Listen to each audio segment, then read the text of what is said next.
Hello, Gordon. Morning, Andrew. Are we well? Yes. See what do you know what I mean? This is all the bunkum bit, isn't it? Because we've already done all how you're feeling and how you're We doing, and have.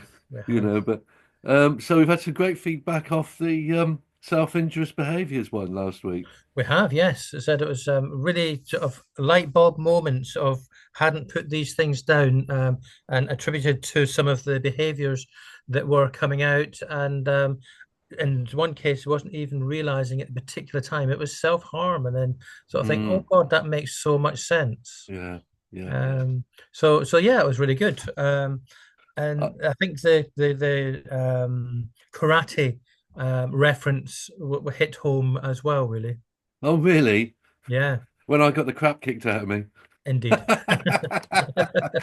So, well, I'm going to read that through. I haven't had a chance. I've been working on other projects yesterday, which I'm sure we'll end up talking about. Um, but interestingly, man with self-injurious behavior, he's got sciatica. He was on a workshop yesterday. He got sciatica, and he was hitting his leg. And the person, he was actually a lived experienced person, Mhm. expert by experience, and the person running the workshop said, "Stop hitting your bad leg." He said, "I'm not. I'm hitting my good leg to distract." And I thought, there you go. Isn't that interesting? Yeah, yeah. It's absolutely interesting. I'm just going to clear this little bit here. We don't need that. And it's also it sort of shows and and honestly we are going to talk about siblings, but it does Yeah, show that other people when they don't understand what's going on try and stop you from doing something that is actually helping, helping you. even though it doesn't Yeah, necessarily yeah, look as though it's beneficial. yeah. Fantastic. Absolutely fascinating. Absolutely fascinating. So, Gordon, have you got a sibling?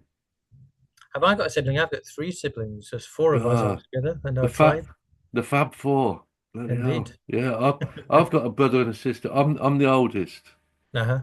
I'm the oldest, and that brings with it certain things. My brother always said, because we grew up during sort of punk rock and stuff like that, and my brother always said, "You always paved the way for us."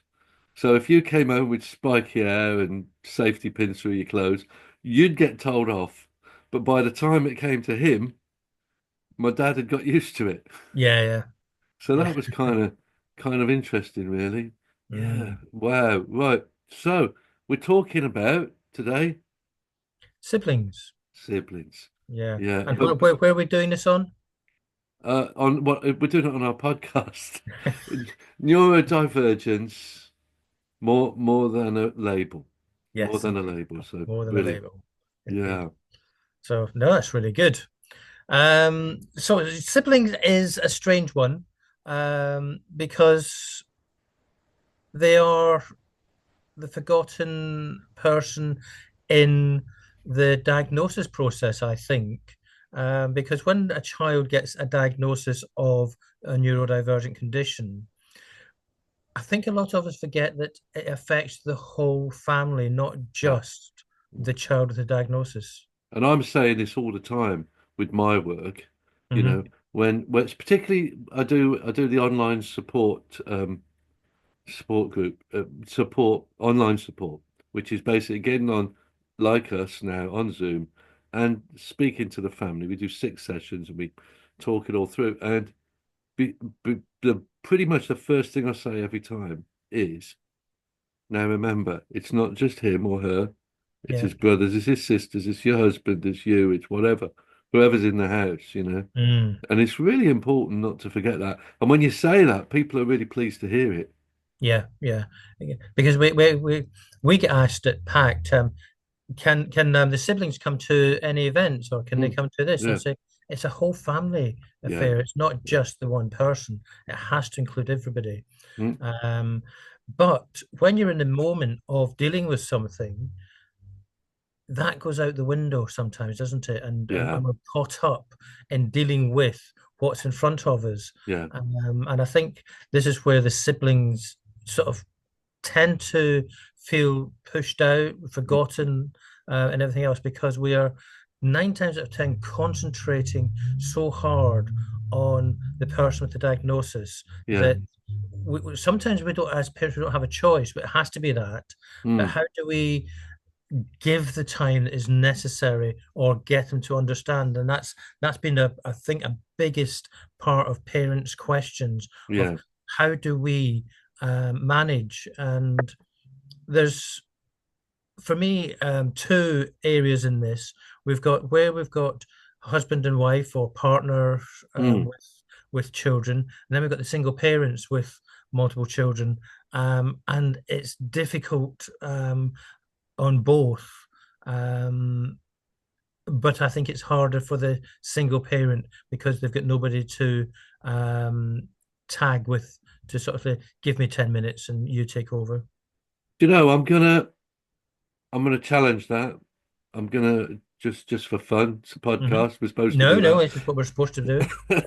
So I'm gonna say, um, I think they're equally as difficult situations. So, um, families come in all sorts of shapes and sizes, as you know, but the interesting thing there for me is, okay, yes, you're single parent, they got no one to lean on. Absolutely right, you know. Not everyone wants to be in a relationship, but it's hard to build a relationship when you've got neurodivergence in the home and it's taken up a lot of time. So yeah, I do get that with the single parents, but it can also have when there are two parents in the house, whether they be birth parents or step parents or whatever you want to call it, it can have a massive, massive negative impact on relationships. What the thing I always discuss is, you know, I get a bit annoyed. I get a lot annoyed about parents being sent on parenting workshops because these are, and you know what I'm going to say. These people should be running the workshops. Yeah. These are the experts. These are the experts. And we meet mums who've spent the whole night in bed with their child, stroking their back, helping them try to get to sleep, all the rest of it, and then with get up after maybe an hour or two sleep, and do the school run, and then get off to work, you know. And Mm. so I think it's both. I really do think it's both. It is. Well, you're absolutely right, and I did put that in there with and I sort of held back a little bit and sort of say it is all relative as well, It is. because we can have a situation where one of the partners do not agree with the other person how we're doing things, Yeah. etc. And as you say, you get the conflict, and so therefore, if you're not singing from the same hymn sheet, it becomes very, very difficult. So um, it's not so much that we are either single parents or joint couples. The struggle is your struggle, and it's a matter of how do we deal with this particular situation when we've got siblings, and let's say we've got three, two or three brothers and sisters, like I have, and maybe two of them are on the spectrum, and they clash like nobody's business. Mm. Um, but we've still got to give equal amount of support and everything else. And then the child that doesn't have any diagnosis at all of the sibling, um, and we're sort of pushing them in the sideline because actually they're easy to cope with, or so we think. Yeah, yeah, yeah. I mean, But they're not, are they? my daughter, oldest daughter, used to say, "We just have to love him even more." Yeah, You know, yeah. well, that's great, but not everyone's as magnanimous as that, are they? You Well, know? no, it's beginning to a level of understanding. If I go to um, the thing I used to say, because before I knew Lily, long before I knew Lily was was autistic, because she presented so differently to Sam, we would always sort of say to Lily, look. he's not doing this on purpose. He is unable to control this particular behavior, etc. And we just need you to not challenge. We need you to do this. Mm, And that was always my Lily. Just let me explain why. And she would comply and do everything and understand. And then one day she got really, really angry with me. She said, Dad, I understand that. I get it. I just want you to hear how it's affecting me because I wasn't asking her how it was affecting her. I was telling her, don't get angry with your brother. He can't help it. But she was sort of saying, I understand all of this, but I want you to know what it is actually doing for me and how I need to have help and support to cope. mm, And I think that is, well, it was a massive eye opener for me because I thought I was understanding her and that, and it's, oh, yeah, she's complying, she understands and everything else, but she was actually hiding the hurt and the fear that she was going through, uh, mm. and that was quite difficult. Yeah, yeah, and I can see why. I can see why. I also, as you were saying it, it felt particularly relevant to me because I could see in my mind, I could see Lily saying those things, Yeah. and just makes it easier for me, not so easy for the listeners, but you could just imagine, and you just imagine the impact that that is having. Oh, Uh, it's huge. yeah, massive. Now, how do you feel about talking about school? I, I think school's my favorite subject, isn't it?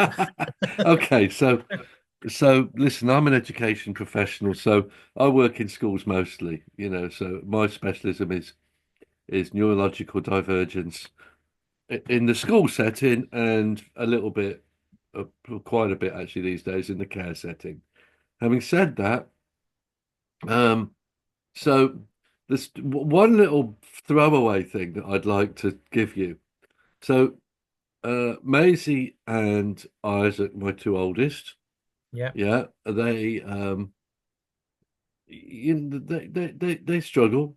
They find it difficult, Um, um, but what was very, very interesting, Maisie used to get very angry with Isaac because he was so intelligent academically that he didn't have to make an effort. I remember her saying, I, I you just I can't remember how she put it, but basically she said, I have to work hard for everything I've got, you know, whereas he not didn't necessarily.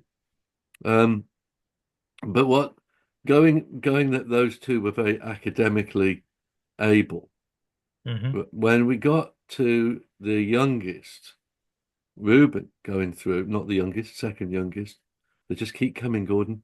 Um, but the second youngest, he's just a wild man of rock and roll, and he I remember the school saying, "Oh, we're really looking forward to Ruben coming after we've had Maisie and Isaac. Be great to have Ruben come in." I was like, "Be careful what you wish for, because he's not the same as those. Mm.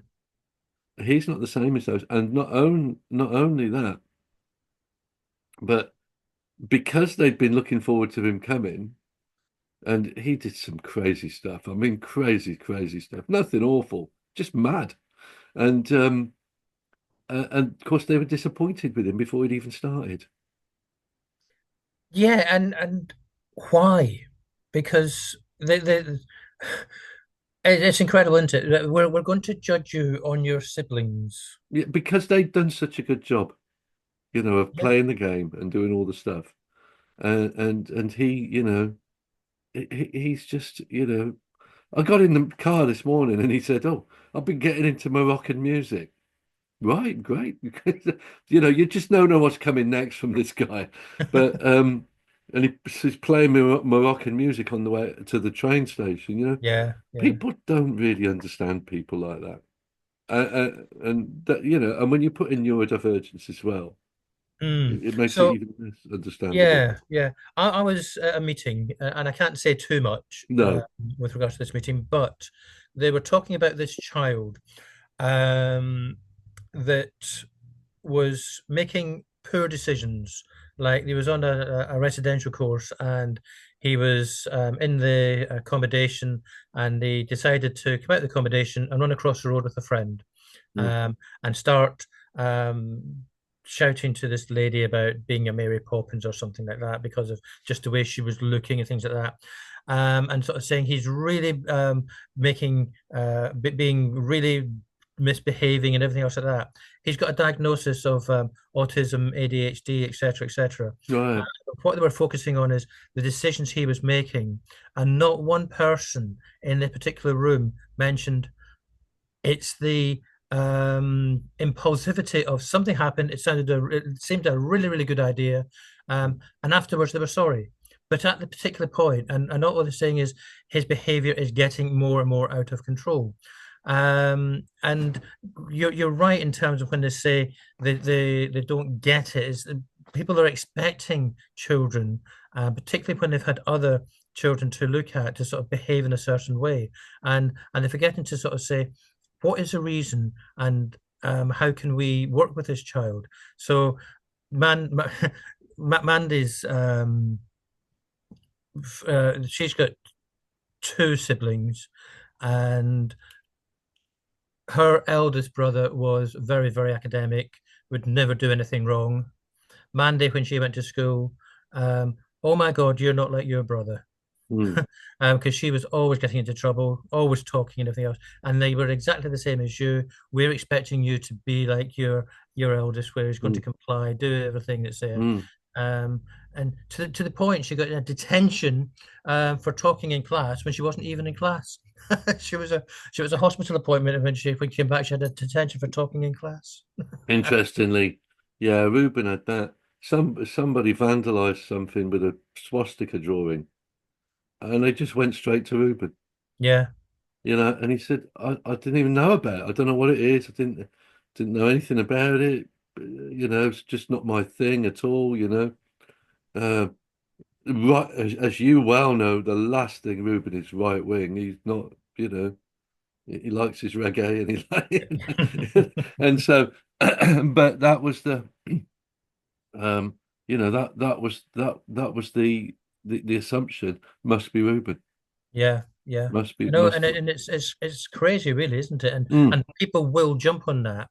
And if Oh, you yeah. think, so let's if we look at that particular sort of scenario of they're going to get blamed in that, then our siblings or their siblings will pick up on that in the home as well. If they've done something, we've got ourselves a scapegoat now because he's always been Yeah. doing this, Yeah, yeah, yeah. etc. It must be And you. we can benefit from this. Mm. Um, and we have to, as parents, really try and figure out what's going on because we're going now in a sibling battle, really, aren't we? And Yeah, yeah, uh, whose side are you taking? yeah, yeah, And yeah, yeah, um, 100%. It's really, really, really difficult. I've got another school scenario to tell you about. okay, Now, this is an interesting one. I really quite like this. This was, I would say, about 20 years ago. Yeah. And I started to notice. So, this is when, if you think about it, in schools, we weren't very good at autism in schools. no, And we certainly weren't very good at ADHD in schools. There was no PDA, so it was all new territory. And now I yeah, think, gosh, was that only 20 years ago? And we were really that bad, yeah, you yeah. know. I remember the Lincoln adolescent psychiatrist didn't believe in ADHD when I my can son believe, was yeah, diagnosed. They just yeah, didn't believe yeah. in it. That was Lincoln. Um, so, so I was in a school, and there was it was the reception class, and we had a child. You know him. You know him. He's the one whose mother said to me, his mother said to me, uh, "You're not being rude, you're helping him." Yeah, yeah, You know and the guy I he's mean? yeah, because he's actively involved in Pact, really, isn't Yeah, he? yes, he is. And Yeah. so I won't use his name, but anyway, No. he was in year two. His brother was in year reception, Hmm. and it was so interesting because when he joined reception, he was exactly the behaviors of his brother. You couldn't, apart from the fact there were 2 years difference between them, you couldn't distinguish them, but you certainly couldn't distinguish their behaviors. Wow. And within, I would say, from September, mid-November, by mid-November, he was functioning just like all the neurodivergent, all the neurotypical. By the way, word we're not supposed to use anymore, apparently, found Indeed. out yesterday. So, but I will talk all about that. But let's use it. Let's say normals just to be difficult. Yeah. He was Yeah. just like everybody else Yeah. within about 6 weeks.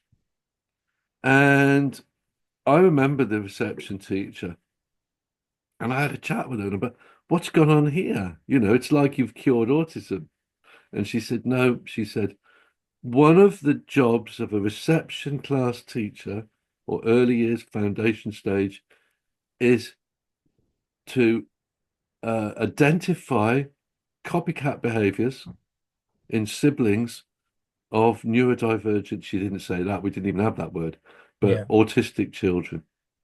Her job was to sniff them out and go, are you really autistic or are you copying your brother? Yeah. Now, I can almost feel barrages of offensive letters coming to me, but that is a thing. That is a thing I've seen so many times. And you know what? One of the phrases I hear more often than not, I go to a school, see a child in reception, I come to the following year, and I'm thinking of my lovely, lovely, lovely friend Nicola James, head teacher um in County Durham, and she always says to me, "E," because that's what they say up there. You wouldn't recognise him. He's got a year's gone by and he's settled in. Interesting, don't you think? Yeah. Yeah. You know that um that these these behaviours come as copycat. And why do they come as copycat? I will tell you, because they see their siblings getting attention in one way and they want the same attention. Yeah. I'm Yeah. done. And and we have had a lot of parents where they have had that from school saying, no, there's nothing wrong with your child. They're just copying their sibling. Um, and although that may be the case, it's still a very dangerous Right. statement to make. So going back to that, yeah, this particular practitioner that I'm talking about is of an outstanding standard. Yeah. This is what she was doing was an incredible skill. Mm. And then on top of that, the E, you'll not recognize him. Some of these kids just develop organically Yeah. and they become just like every other year one.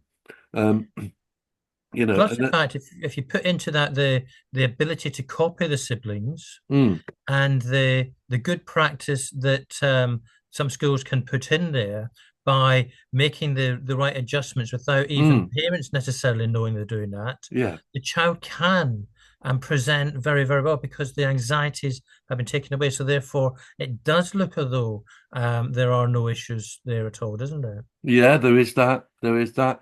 And then we're back into masking, which I don't think I can face today.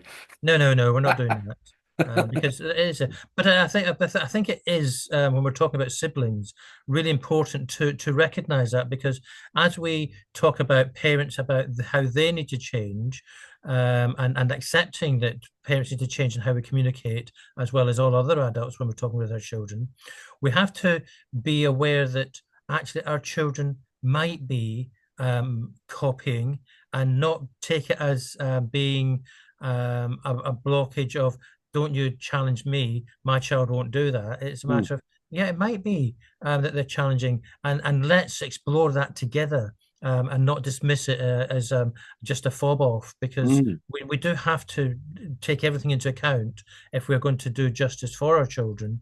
And that I think is so important. And I certainly missed a lot of stuff because of the differences of Sam and Lily. And of course, there was a big age group as well, but she could have copied, but didn't because of the differences. And I think that is um, particularly when they're so close together and in the same school, you Mm, are going to get them to watch carefully, aren't you? And what's working and what's not. yeah. Um, like you said, you paved the way for your brother, and I can see what works and what doesn't. So I'm going to be clever enough to copy that. And if you're into trouble, then I ain't going to do that just yet until I know that it's safe to do so. Well, he did the opposite. He worked out that once my dad had got over it, he wasn't bothered when he did stuff. Yeah, You and know, that's what I mean. He chose his time, didn't he? yeah, yeah, definitely. By the time my dad had worked out that's just what teenagers do, everyone was everyone was running free. So Yeah. I had the hard time. I had the hard time, Mm. but you know what? It was great. So, but yeah, this siblings thing. I mean, I remember. You've got youth club up and running again, haven't you?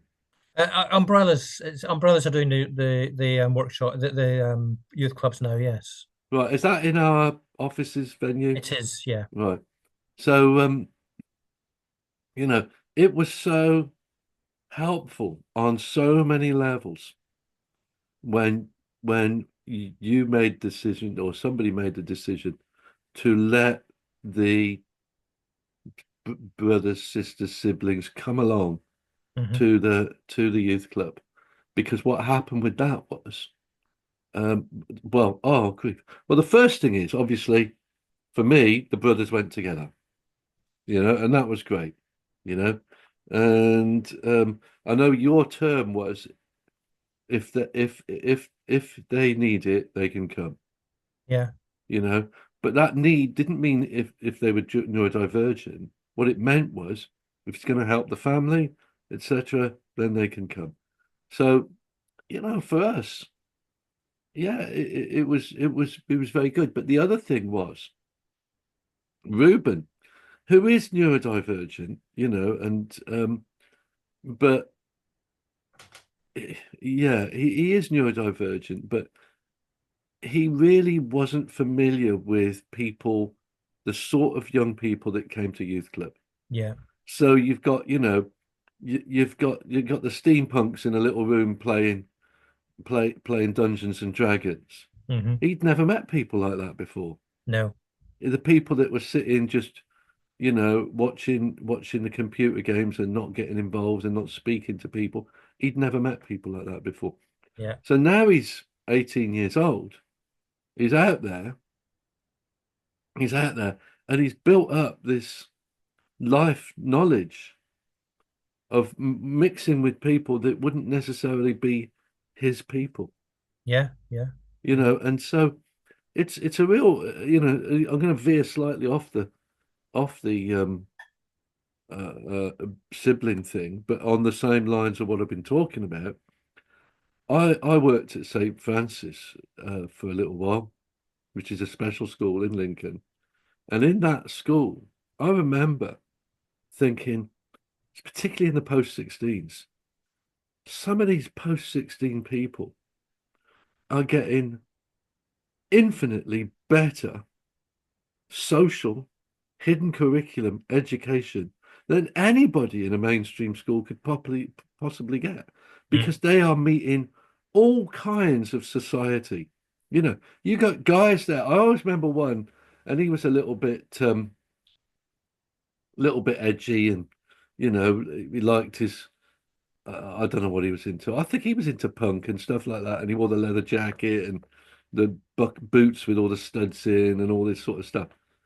At dinner time, sitting there feeding his friend who was pre-verbal, uh, you know, um, uh, very little mobility, all these things.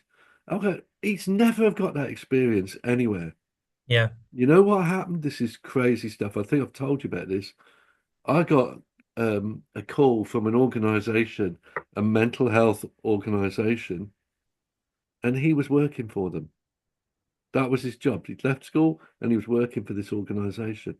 and I attribute it to all those experiences that he had. Yeah, yeah. We've got to be into it.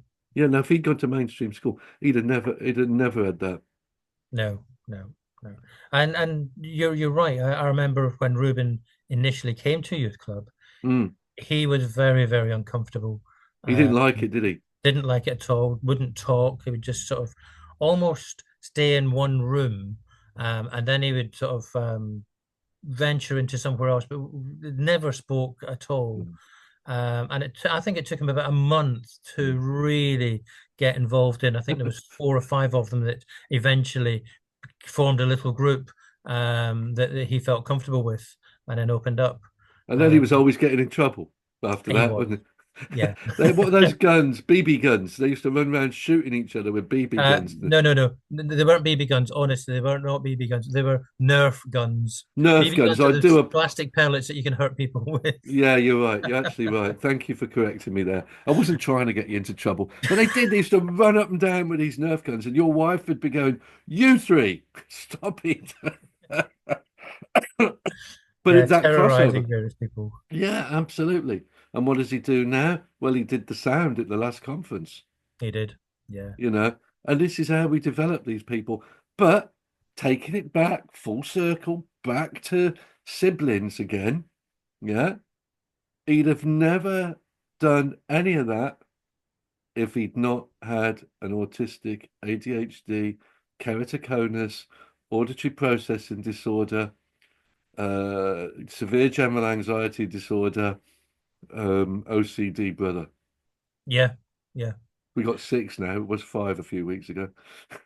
I know. But he'd never done that. And if No. you hadn't, and you and all of Pat hadn't opened it up to siblings, they definitely wouldn't have done that. Mm. Mm. Crazy stuff, Gordon. It is. It is. And I basically say to parents, so when we put on events at Pact, Mm, again, it's for the whole family, but everyone would say, "Oh, can the brother or sister come?" I said, "Yeah, of course they can." I mm, said, "But the person with the diagnosis won't attend the event, so it doesn't matter.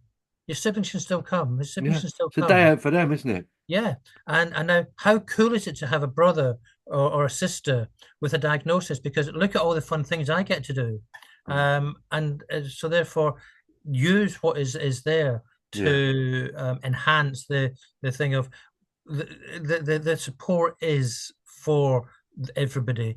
And if our younger brother or sister or older brother and sister aren't accessing these things, but I can, how fantastic. mm, And particularly if there's other siblings there as well, what it does is it gives them their own support group within that event. So mm, they can start saying, "Oh my God, there's other families with brothers or yeah. sisters like mine. I'm And not I went alone." to the trampoline, not the trampoline, mate, I don't know what it was. And there was one family that I was talking to. Yeah. Actually, it was a mum. She was there on her own Yeah, because she couldn't get the kids to the event, but she knew she could come and have a cup of coffee with her fellow lived experience parents. yeah, yeah. So yeah, brilliant, really. It's so valuable, Mm, and I think it's we got for Lily involved in young carers, mm. I and remember that. Did yeah, my daughter went to that, didn't she? your daughter I think did some of the young carer Yeah, stuff as she well. did. She Yes, did, did, yeah. did. Yeah. And young carers is almost a lifeline for our siblings, I think, Mm, because people don't forget that even they may not be able to do anything for that child, but the adjustments they have to make within the family, the help or backing off certain things that they have to do for parents, and mm, being in the background to make the parents' life that little bit easier um, is such a massive caring role to mm. sort of say, they need this, I understand that. Yeah.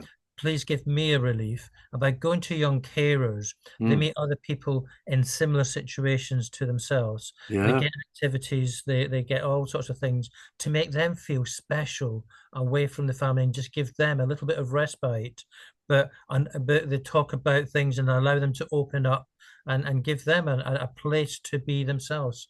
Yeah. Um, and I think that is a very, very valuable resource if parents can get their children involved in that.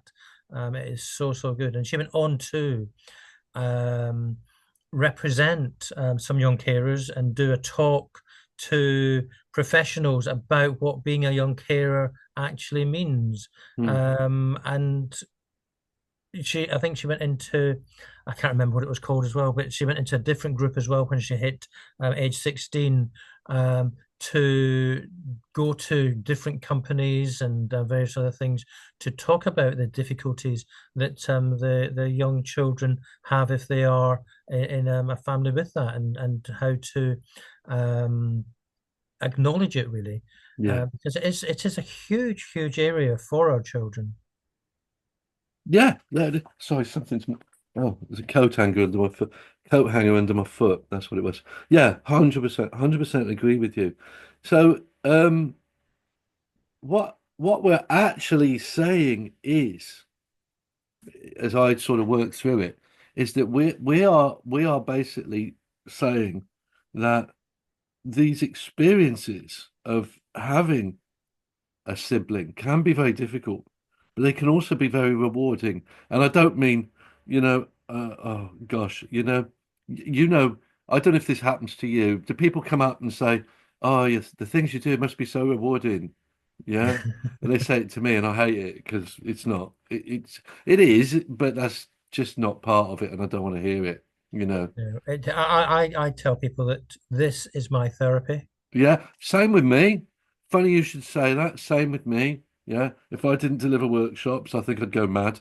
Yeah, this is my therapy. But the other thing is that the benefits are great for both sides. Yeah, I don't want to say both sides, but you know what I mean. The benefits are great, and I look back. I'm 58, and maybe when I was 10 years old, younger than that, there was a young woman, school age, and we lived in a cul-de-sac, and we used to all play in this cul-de-sac on bikes, and she'd be up at the window watching us all, and it breaks my heart now. yeah, It absolutely breaks my heart. And the little minibus used to come and collect her. And I think she had a bit of money as well, and I think she got a vulnerability meant that the kids in the street would get her money off her, and it was yeah. all, and I'm hoping we've moved on. I hope so. I mean, you've touched on something for another podcast later on in What, terms of, community? sorry, Community? community vulnerability, Yeah, and yeah. how people can take advantage, and understanding that, because um, a lot of our children, and again, we won't go into too much, think that every person that they talk to is their mate, um, and Mm, and they'll do things to sort of say, "Yeah, I've got loads of friends and things," uh, mm. but that is something that I think we need The to. podcast is just growing, isn't it? All we need now is some listeners. So if Indeed, you are watching this and you know people that may or may not be interested, may or may not, tell them, get that let's could be get beneficial to them. yeah, absolutely. I mean, get the education professionals on board. Let's have the care people on board.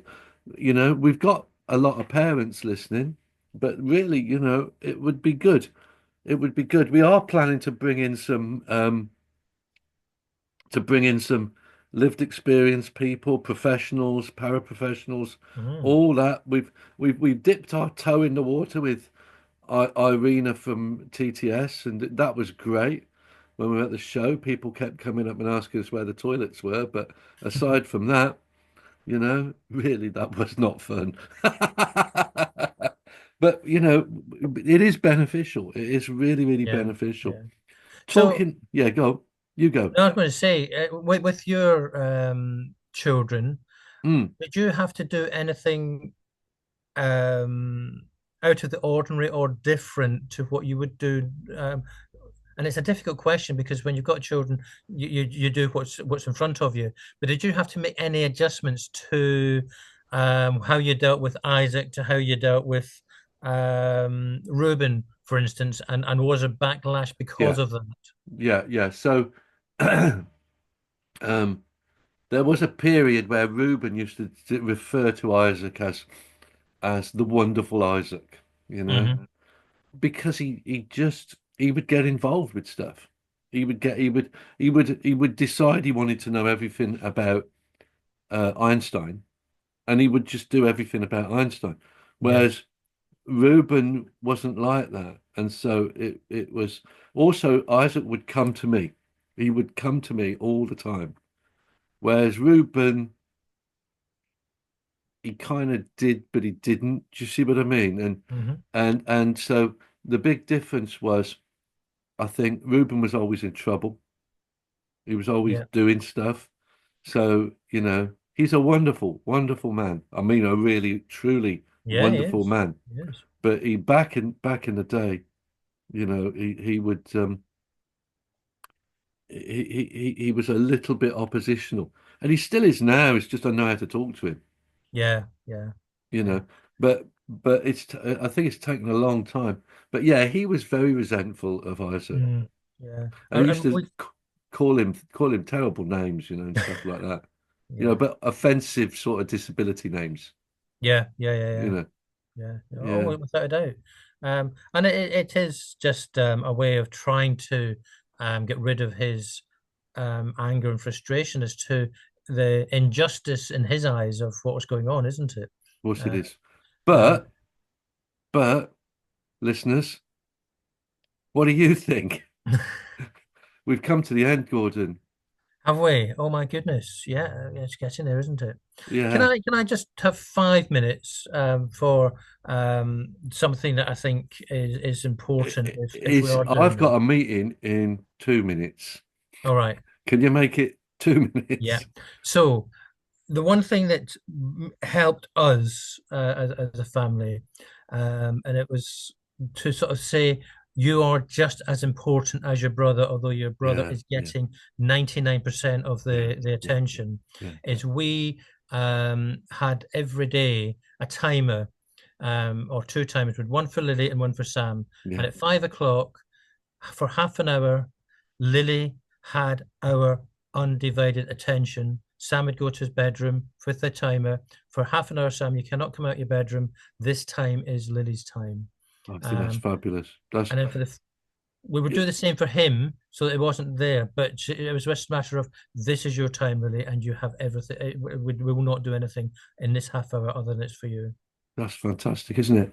Similarly, similarly, I always made sure that I would take each one of them on little holidays together, Yeah. me and them.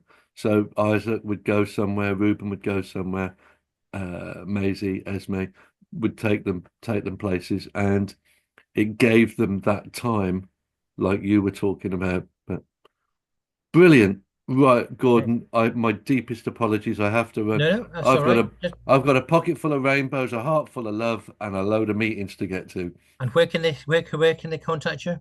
Whitehouse Andrew, hotmail.co.uk. And where can they get you? At pact, PAACT, support at hotmail.co.uk. Fantastic. That's brilliant. And also need to tell you we're taking a 2 week hiatus. So We everyone are. can enjoy their Easter holidays, and we'll be back one, two, third Friday or Saturday sometimes. Yeah. Right, see you later, friends. See you, Gordon. It's lovely to Bye see you, bye. mate. And yourself. Cheers, Take Andrew. care. Bye bye. Bye bye.